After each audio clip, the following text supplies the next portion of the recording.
We are not ignorant of what has been happening around us recently.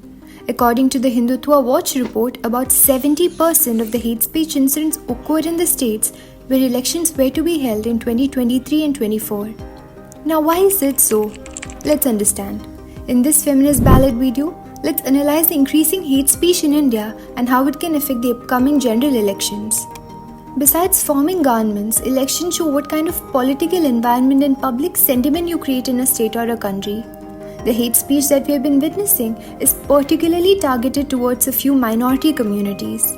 Take the new violence or the Haldwani violence for instance. क्या है ये? Petrol bomb फेंके थे पर ये कुत्ते पे मेरे को जो थोड़ी में जो चोट लगी अच्छा इससे खून निकला. The Christian community has also been facing huge backlash.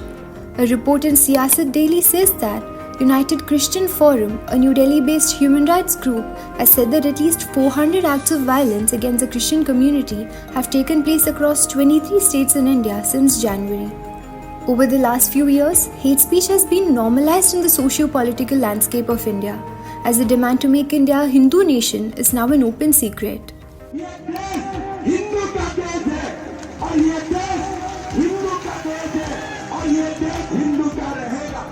विचार हिंदू राष्ट्र का विचार है, ऐसा लोग कहते हैं क्योंकि वो है हिंदू राष्ट्र का यही विचार है, इसलिए हम कहते हैं हिंदुस्तान हिंदू राष्ट्र है. Now this becomes highly problematic when it comes to the elections. An India Hate Lab report says Maharashtra led in the incidents of hate speech with 118 incidents, Uttar Pradesh with 104 incidents, and Madhya Pradesh with 65 incidents. Also, we should note that the voter base is the largest among these three states, which are BJP ruled states. And this is undoubtedly going to affect the elections, favouring just one party and sidelining the minorities. So who can help? The media? Even though the job of the media is to question the government impartially and talk about its policies, unfortunately this is the reality that we are seeing.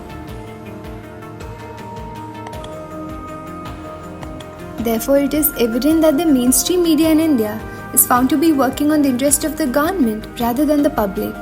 In fact, the Supreme Court in 2022 claimed news channels are the main medium for spreading hate speech. A clear example of this is when the News Broadcasting and Digital Standards Authority ordered television news channels News 18 India, Times Now Navbharat and Aaj Tak to take down videos of several shows aired in the last 2 years. This is for spreading hatred and communal disharmony by violating the Code of Ethics and Broadcasting Standards and the specific guidelines covering reportage on racial and religious harmony. It also imposed fines on the broadcasters in some cases. For example, News 18 India was fined 50,000 rupees for turning a news debate on hijab into a communal issue and not adhering to guidelines. The latest survey by the World Economic Forum also found that India ranks first in facing the highest risk of misinformation and disinformation in the world.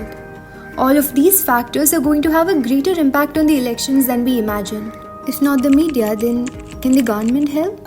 In 2019, when the Supreme Court reprimanded the Election Commission for not taking action against the candidates who made hate speech during the election campaign in their states, the Commission replied that its powers to take action in this matter are limited.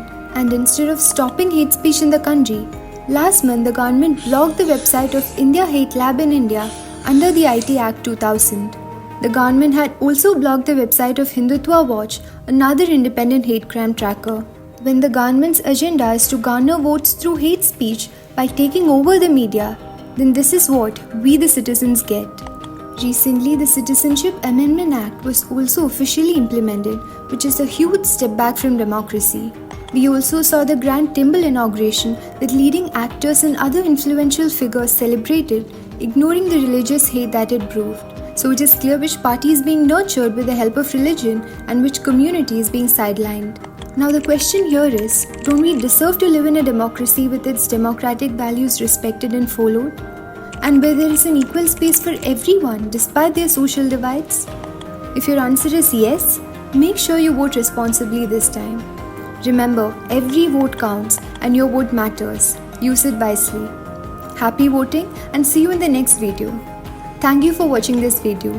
The Feminist Ballot is our election-based campaign where we inform, discuss and decode anything and everything related to elections. Do you have a topic that you would want us to cover? If yes, then comment below. See you in the next video.